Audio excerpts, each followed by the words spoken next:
नमस्कार विद्यार्थियों, हिंदी साहित्य समीक्षा चैनल पर आपका स्वागत है। जैसा कि अभी आप सभी जानते हैं कि हम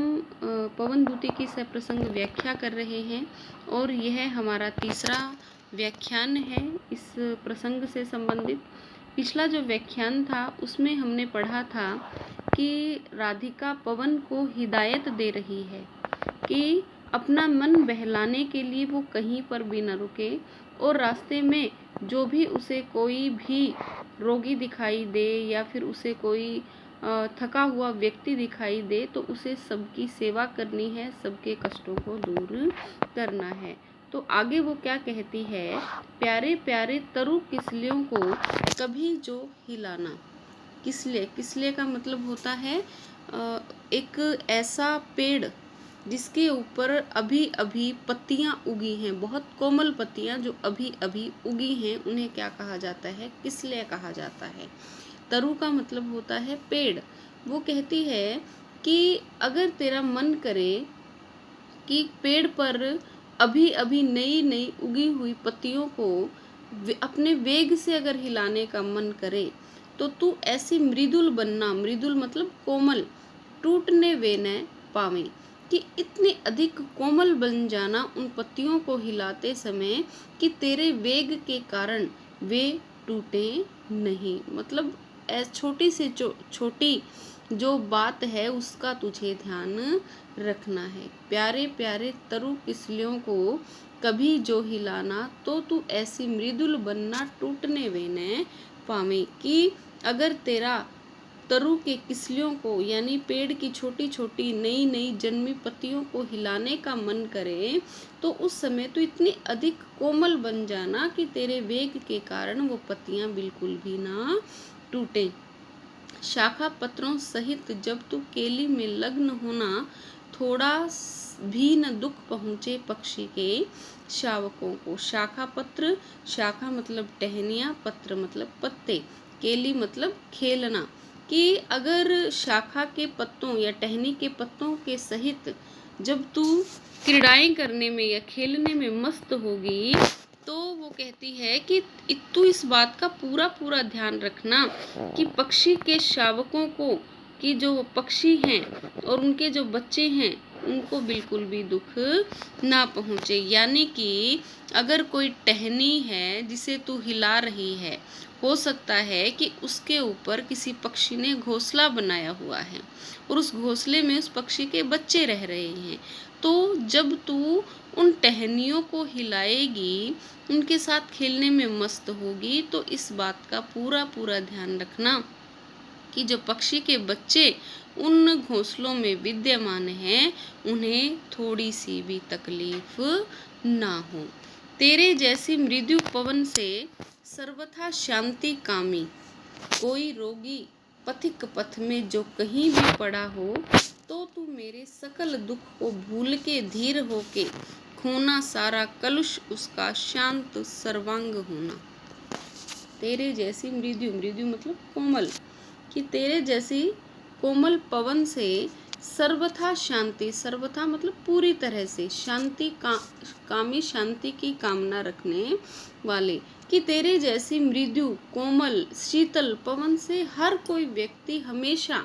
पूरी तरह से शांति की इच्छा रखता है। कोई रोगी पथिक पथ में जो कहीं भी पड़ा हो, कोई रोगी व्यक्ति है जो रास्ते में है और या फिर कहीं पर भी तुझे लगता है कि कहीं भी रोग की अवस्था के कारण कहीं पर भी वो रास्ते में पड़ा है, तो वो कहती है कि तू तो मेरे सकल दुख को भूल के धीर होके, सकल मतलब पूरा, सारा का सारा जो मेरा दुख है उस समय तू उसे भूल जाना और धीर होके पूरी धैर्य से,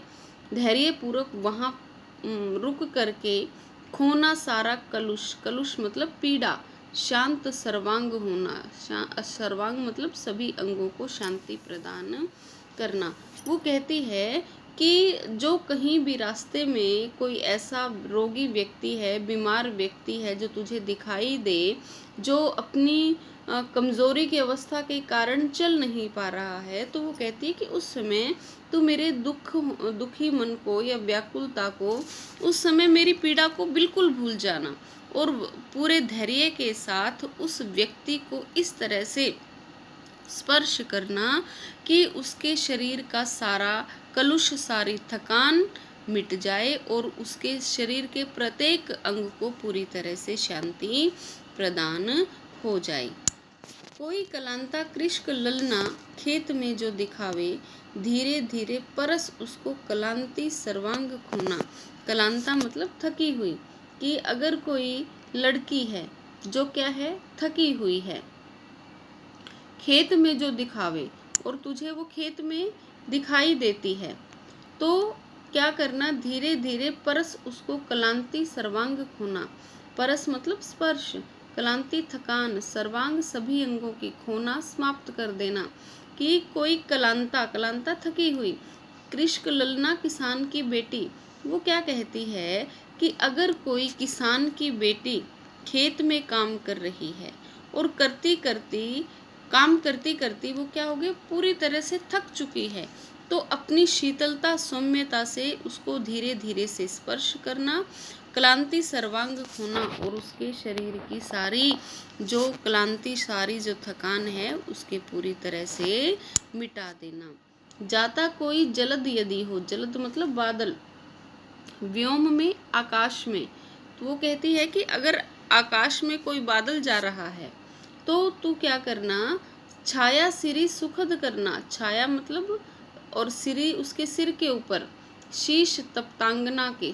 उसके शीश पर किसके, तप्तांगना, जिसके पूरे अंग जो हैं वो तप रहे हैं गर्मी के कारण। वो कहती है कि तू उस लड़की की इस प्रकार से सहायता करना कि जाता यदि कोई जलद हो, यदि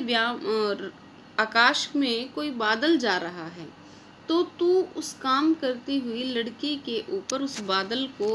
रोक देना, और जो लड़की धूप में काम करती करती थक चुकी है, उसके शरीर के सारे अंग जल रहे हैं, तो वो कहती है कि उस बादल की छाया उस लड़की के सिर के ऊपर कर देना, ताकि उसके जो तपते हुए अंग हैं, जो गर्मी के कारण झुलस रहे हैं, वो कहती है कि उसे उनसे शांति प्रदान होगी। ठीक है, अगली में वो क्या कहती है, उद्यानों में सुउपवन वपिका में, सरों में फूलों वाले नवल तरु में, पत्र शोभी द्रुमों में, आते जाते न रम रहना, ओ न आसक्त होना,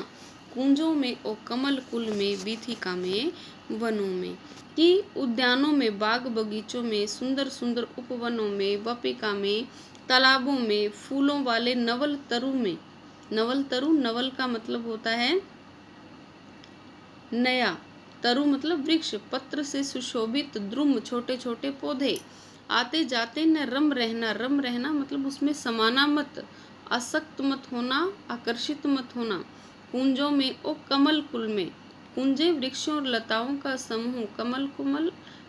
कुल कमल के फूलों का परिवार,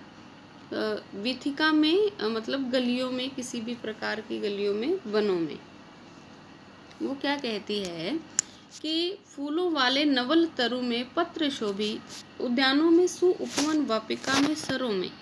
कि वहाँ पर रास्ते में जो उद्यान होंगे, सुंदर सुंदर बगीचे होंगे, तालाब होंगे, नए नए फूलों वाले वृक्ष होंगे, पत्र शोभी द्रुम होंगे, तो वो कहती है कि कहीं पर भी आते जाते तुझे रुकना नहीं है, उनमें समाना नहीं है, ओ न आसक्त होना, और ना ही उनकी तरफ तुझे आसक्त होना है। कुंजों में और कमल कुल में, कि वृक्ष और लताओं का समूह होगा, कमल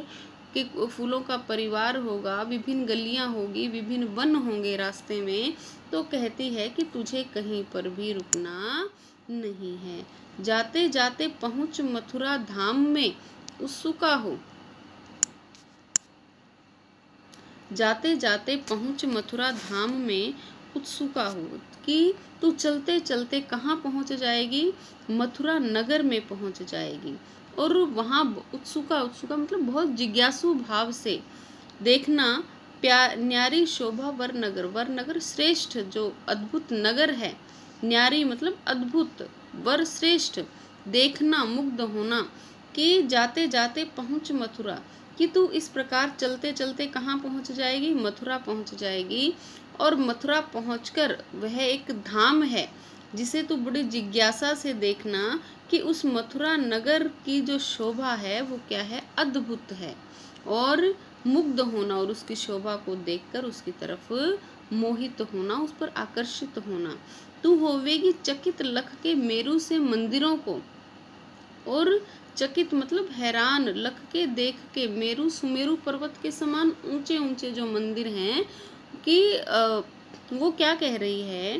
कि मथुरा नगर में जो मंदिर हैं वो सुमेरु पर्वत के समान बहुत ऊंचे ऊंचे मंदिर हैं, और तू उन मंदिरों की ऊंचाई को देख कर के बहुत हैरान रह जाएगी। आभा वाले चमक वाले कलश, जो मंदिर के ऊपर एक लोटा होता है उसे कलश कहा जाता है। दूसरे अर्क मतलब धातु, कि तू ये भी देखेगी कि उन मंदिरों के ऊपर जो कलश लगे हुए हैं, उनकी चोटियों पर जो कलश लगे हुए हैं वो इतने अधिक चमकदार हैं कि ऐसा लगता है कि किसी दूसरी ही धातु से